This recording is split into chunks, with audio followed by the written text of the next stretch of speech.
Hey guys, welcome to Boxing Squared for boxing news and views from around the internet. It's been confirmed that the Bulgarian contender and IBF mandatory challenger Kubrat Pulev will face Bogdan Dinu on March the 23rd in California at the hangar in Costa Mesa. So there is a press release from Top Rank which I'll go through and then some thoughts. So this is the first fight of Kubrat Pulev's co-promotional arrangement with Top Rank.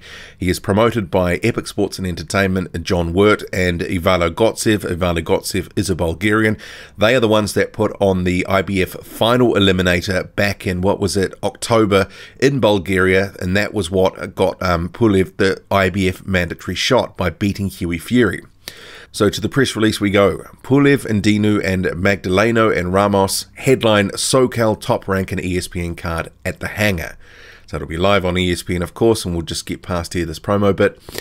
So Costa Mesa, California, February 27, 2019. Heavyweight contender Kubrat Pulev, ranked #1 by the IBF, will put his rating on the line against Bogdan Dinu in a 10-round showdown on Saturday, March 23rd at the hangar in Costa Mesa, California. And the co-feature, well, that's that Magdaleno and Ramos fight. So Pulev and Dinu and Magdaleno, okay, TV details there. Ticket prices, so pretty cheap actually, $75, $60. I'm not actually sure how big that venue is. It can't be that big if the tickets are that cheap.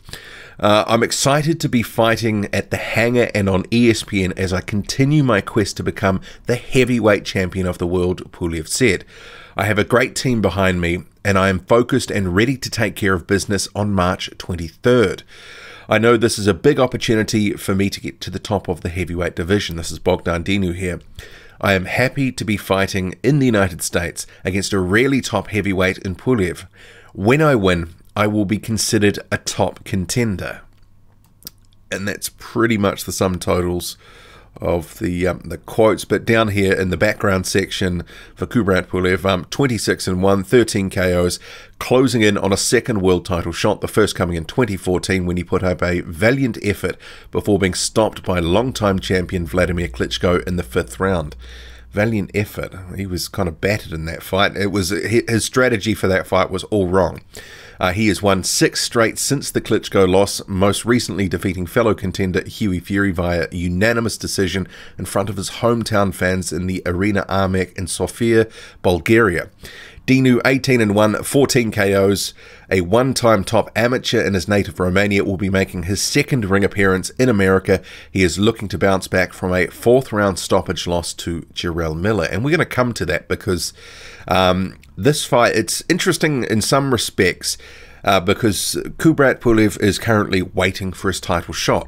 And this fight represents a level of risk, but, you know, I'm not going to sort of overstate it. Bogdan Dinu, I don't really think he's got a chance in this fight. He might put up a decent effort and box with Kubrat Pulev for a number of rounds because we saw in that Jarrell Miller fight, Dinu can look quite slick at times. In round 2, he was making Miller look a little bit silly, but that was when Miller, because he came into that fight, Jarrell Miller, sort of saying he was going to be more selective and pick his shots. And when he tried to do that early in the fight, in particular round 2, he looked decidedly bang average, and Bogdan Dinu was able to box the socks off him. But as soon as Miller turned up the pressure from round 3 onwards, it was all downhill. And in the end, Bogdan Dinu, he looked like he wanted out. And if you watch the replays of the times that he was dropped and ultimately stopped, it kind of, some of it looked a little bit soft. I think Dinu wanted out in that fight. It became too much. And yeah, so I think if Kubrat Pulev can apply a little bit of pressure, not that he's a massive pressure fighter, but if he can keep Dinu at the end of his jab and really pump that in his face, keep working him, keep a bit of pressure on, I actually think Dinu, after a few rounds, maybe 5 or 6 rounds, will start to tire. I think he will lose a bit of heart in this, and I think Kubrat Pulev will just take over. And I don't know if a stoppage is going to come, but I'm not going to rule it out. But Kubrat Pulev, not a noted heavyweight knockout artist, but he could get a stoppage in this fight. After seeing that performance against Jarrell Miller, I just don't really know, how high I can really rate Bogdan Dinu. He sort of showed up and, for a round or two, and then after that, it looked like he wanted a way out. And potentially we could see a repeat in this fight. And remember, with Pulev being the IBF mandatory, they've picked this guy for a reason. He's got a little bit of name recognition. His record is still relatively credible, just the one loss. But Dinu, who's a police officer in his regular day job, has been relatively inactive in the past couple of years. Hasn't really been fighting. He's been, back in Romania doing whatever.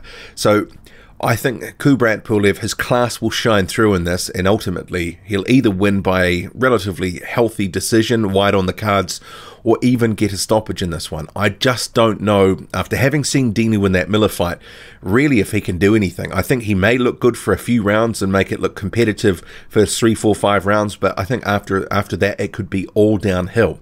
He will try to box with Kubrat Pulev, and maybe Pulev not being as sort of bull in a china shop like Jarrell Miller is going to be to Dinu's advantage to some point, but ultimately Kubrat Pulev's class, I'm sure it's going to shine through here, and he will get a win, either by, unanimous points decision or by a stoppage, in the second half of the fight.